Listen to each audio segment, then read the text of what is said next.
Well, in the first part, we have supported and worked with our members on efforts to consolidate, whether it's services or even their local governments. But when you think about the fact that AIM funding has not gone up in 8 years, and yet we're willing to spend $20 million of state resources on one local government to consolidate in some way with the hope that maybe it will generate some savings, that $20 million could go so much farther toward property tax relief and helping our communities by going into the AIM program or going into this program we just outlined. We just don't think, I know Assemblyman Magnarelli has asked the question to some of the people who've testified, what do you think of that program and all the different incentive programs that have been out there? It's no coincidence that they've been underutilized, because they either aren't working or they're too hard to access.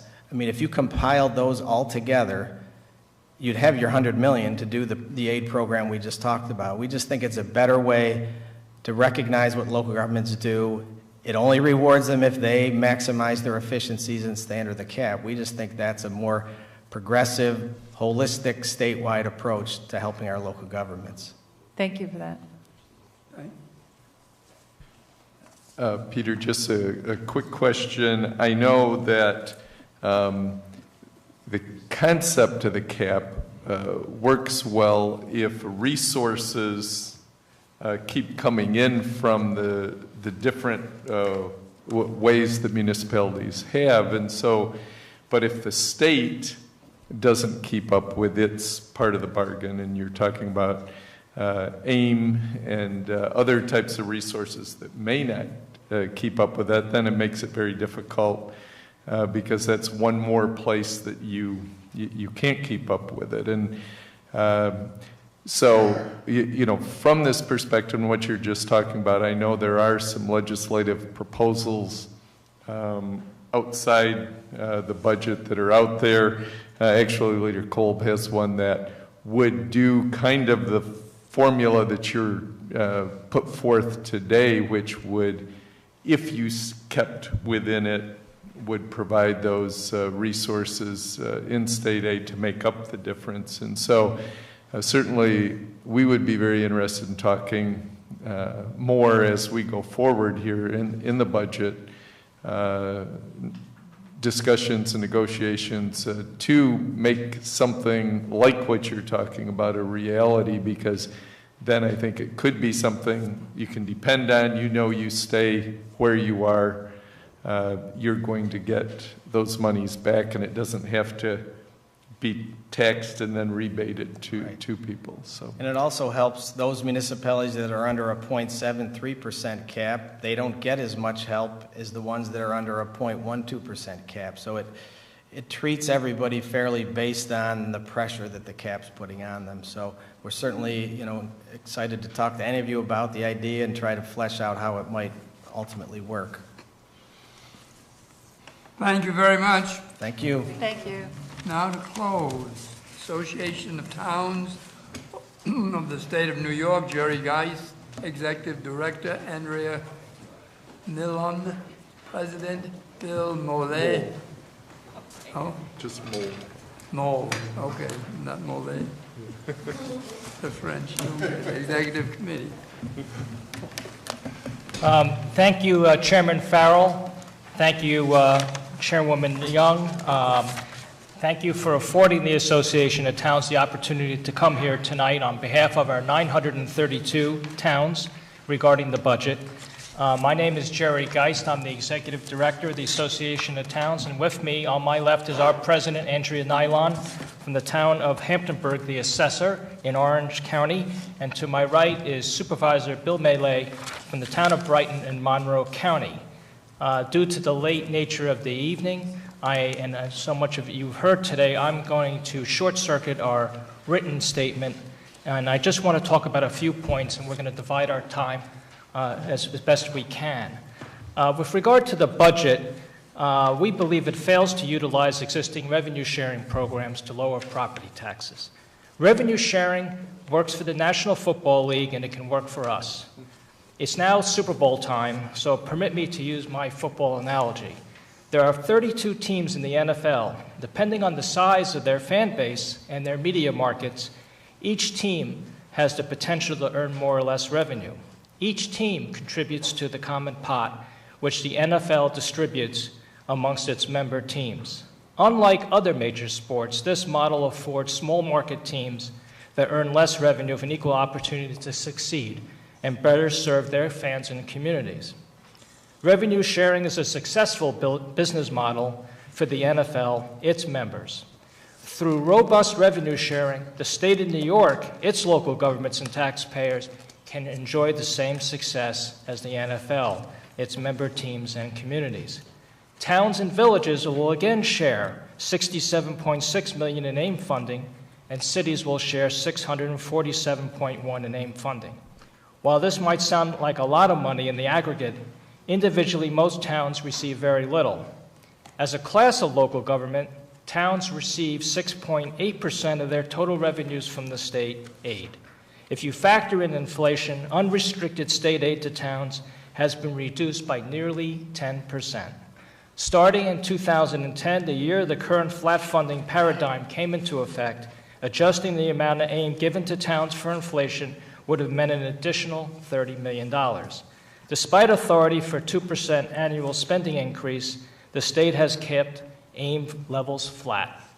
Although the state has evinced a clear desire to reduce the burden on property taxpayers through the tax cap and tax freeze programs, the budget again fails to utilize an existing program that was originally established by Governor Rockefeller to reduce local reliance on property taxes to fund local services and expenses. We can do better, we should do better, and we ask you to consider increasing the general purpose revenue sharing. The Association of Towns stands ready to work as a partner with you to help address these urgent needs. I will also say that we join with Steve Aquario on counties and Peter Baines from NICOM on their opinions about how we should do the infrastructure funding. We don't need to recreate the wheel. We have a proper formula program. Let's use it. It's fair. Everybody should have an opportunity to succeed here. At this time, I'd like to turn over our time to Andrea Nylon, our president, an assessor in the town of Hamptonburg, Orange County, to address STAR and property tax exemptions. Good evening, I do believe. Thank you very much for your dedication to our cause and for listening to, I guess, the last, but hopefully not the least. I just want you to know I've worked for local governments, several towns over 40 years. Half of that time has been spent administering STAR. So I don't know what that says exactly, but there have been many iterations. And this year, Part A of the Revenue Article 7 bill of the 2016-17 executive budget converts the STAR benefit from a real property tax exemption to a personal income tax credit program. It's applicable to any property purchased or transferred after the 2016 taxable status date. The personal income tax credit program would be administered by the Department of Tax and Finance, and the Association of Towns appreciates the attempt to reduce the administrative burden faced by local governments. However, the consequence of this bill is higher real property tax bills, and we've heard a lot about that today. This would subject town officials to additional administrative hurdles and the increased ire of residents. Additionally, while on paper this program shifts the administrative processing to the Department of Taxation and Finance, the fact remains that it would take decades before assessors see any sort of administrative relief. Under this new program, town officials are still required to process STAR exemptions to all qualifying properties, which is essentially any property where ownership remains constant prior to 2016. Until the Department of Tax and Finance completely takes over STAR administration, local governments will continue to expend significant time and resources administering the state program. Local governments are currently serving in an economic climate that presents a multitude of financial pressures through unfunded mandates and taxation limitations. It's virtually impossible for towns to continue to bear the financial burden of administering this state program while also reducing taxes. Real property taxes serve as the primary source of revenue for towns throughout the state. Such revenue is necessary to comply with these unfunded mandates, and in this era of tax freeze, we are hopeful that the state recognizes that the STAR program enhancements enacted over the years have had a direct impact on the towns responsible for its administration, and while the STAR personal income tax credit is a step in the right direction and towards relieving towns of its administrative burden, such burden will remain for decades. We therefore request that the state reinstate funding to towns to offset the costs of administering the STAR program. And I might add that if you read it, our seniors would be affected even greater because of a lot of the seniors that do not file or aren't required to file New York State income tax. It would be very difficult to locate those people and give them the relief that they so desperately need. I'd also like to talk about a bill for retroactive nonprofit exemptions. It's Assembly Bill 6011 and Senate Bill 605, and it would seek to amend the Real Property Tax Law 420A to allow by local option eligible nonprofit organizations to receive retroactive exemptions when they've purchased real property after our taxable status dates. The taxable status date exists to provide taxing jurisdictions with a uniform date upon which to base the assessments. The taxable status date currently functions so that while the value of properties may change due to events occurring after tax status date, the assessed value of the property is not impacted for that tax year. A uniform taxable status date provides stability and certainty in the real property tax cycle, and it's necessary so that local governments can develop their budgets based upon the assessment roll. The taxable status date cannot and should not be construed to encompass a shifting period of time. To do so would create instability, uncertainty, and unfairness in the real property tax structure. Shifting the tax status date from a date certain to any date and time will serve to further erode the tax base from which local governments can derive revenue to provide essential services to the residents. This erosion of the tax base unfairly shifts the tax burden to non-exempt owners and presents substantial fiscal problems for local taxing units. In addition to further extending the disparity between exempt and non-exempt owners, eliminating the taxable status date for certain owners eliminates the guarantee that all property owners within the taxing jurisdiction would be treated equally, as it grants certain owners preferential treatment to the detriment of non-exempt owners. While this bill is available by local option only, the fact remains it would become a political necessity forced upon town officials. Given the administrative and financial difficulties presented by this legislation, the Association of Towns opposes this proposal. Thank you very much. Thank you, Andrea. Now I'd like to turn it over to Supervisor Melee from the town of Brighton, Monroe County, to talk a few minutes about local roads, bridges, and drinking water. Thank you, Jerry. Thank you, Chairman Farrell, Chairman Young. We appreciate the opportunity to be here. I will try to be brief. I bring up the caboose in this long day for all of you. Senator Krueger, I appreciate your urging us all to be more perhaps strident in our advocacy, particularly on some of the issues that have been vexing and you've heard from all of us on. I have been the supervisor of the town of Brighton for 4 years, so this tax cap world is the only world that I know. But I must say that it is a challenging one, and we do appreciate your efforts to support local government and the fact that several of you have yourselves been members of local government. I know you have an appreciation. We do appreciate the proposed 5-year capital plan for 16 through 20 that does provide significant support for local municipalities. I know at the Transportation Committee testimony, you heard from the Associated General Contractors that there is as much as a $6 billion disparity between DOT plan and the MTA plan. I know we heard something slightly different earlier, but I think in this time, particularly with this still tenuous economic recovery upstate, and the impact of the tax cap and the increasing likelihood that the tax cap will force local municipalities to skimp on those infrastructure items that are sometimes not very visible. It is very important, particularly given the history of parity, that parity between DOT and MTA be maintained.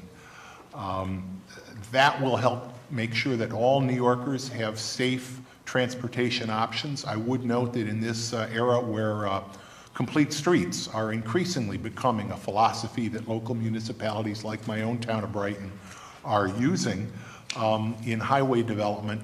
That DOT money will ensure not only that traditional highway transportation, but also other forms of active transportation, pedestrian, cycle transportation will be provided for residents in all parts of the state. Certainly the Pave New York proposal would be a positive for local municipalities. I would note that local governments own and maintain nearly 100,000 centerline miles of highways. Towns own and maintain over 60,000 of those centerline miles. Over the 5 years of this $1 billion program, 1,300 lane miles would be addressed. So it's a good thing, but appreciate that it is still a relatively small number given the overall need. As has been noted, CHIPS funding, Marchicelli funding remaining static again in this executive budget poses challenges. It just makes it very difficult for local government to continue to maintain the streets, the bridges, the highways. The Bridge New York program, again, will help local governments. I believe $500 million of that $1 billion would be directed to local bridges over the 5-year period.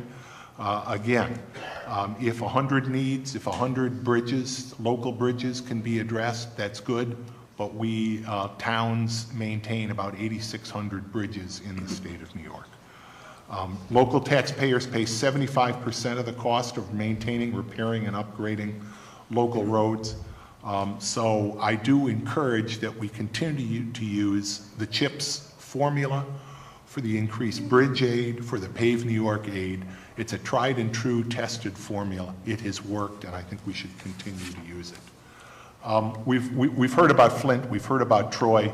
I'm not going to spend a lot of time talking about water infrastructure, but again, Hoosick Falls as well. These are all indicia of how important water and wastewater infrastructure is. I would note drainage as well. In a town like Brighton, we are nestled between the Erie Canal and the Genesee River. It's a low-lying community. Stormwater can be a real issue. Over 50% of our storm drainage system is clay pipes from the 19th century. We are also living on borrowed time. That is a situation that we have to continue to maintain and upgrade. I won't go into a lot of time about some of the things we have faced in Brighton, but I'll just give you one example. We have a neighborhood right on the border of the city of Rochester. The University of Rochester's growth trajectory is coming right into that neighborhood. We're a significant, a fairly large, but we're an inner ring suburb. You would think that a community like ours would have sewer systems in place. However, this particular neighborhood, about 100 households, and there are others in Brighton, continues to operate on septic systems. They would like us to review extending an existing sewer line and installing a sewer system in their neighborhood, creating a sewer district for that neighborhood. Even with EFC funding, which has been used by the town of Brighton, has been very positive, and we support continued efforts in that area. Just that one project, with the tax cap numbers that we see now, whether it's 0.12 or slightly higher or slightly lower for towns, just that one project would eat up the entire tax cap for the town of Brighton to support a need that residents, 100 households, are asking us. We want this. We want to pay you for it. So those are the challenges that the tax cap, and I don't dispute for a minute the philosophy, the discipline that it places on us in local government.